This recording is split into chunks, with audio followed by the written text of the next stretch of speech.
Ilang Hollywood celebrities ang kabilang sa libo-libong lumikas mula sa California sa Amerika dahil sa mabilis sa pagkalat ng wildfire. Yan at iba pang mga balita abroad sa report ni Tina Panganiban-Perez. Nagkulay pula at kahelang bahaging yan ng Los Angeles sa California dahil sa nagpapatuloy na wildfire na nagsimula sa isang residential area roon. Nasa 30,000 katao na ang inilikas, kabilang ang ilang Hollywood celebrity tulad ng singer-actress na si Mandy Moore, Star Wars star Mark Hamill, gayon din ang aktor na si James Woods. Ang anak ni Tom Hanks na si Chet, sinabi sa isang Instagram story na nasusunog ang Pacific Palisades neighborhood kung saan siya lumaki.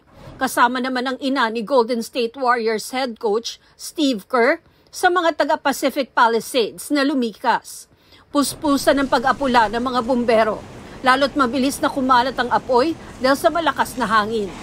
May mga aircraft na rin sumalok ng tubig mula sa Pacific Ocean para ibuhos sa apoy. Nagdeklara na ng state of emergency sa lugar at nakaposisyon na rin ang mga truck ng bumbero, aircraft at mga otoridad sa Southern California sakaling kumalat pa ang apoy.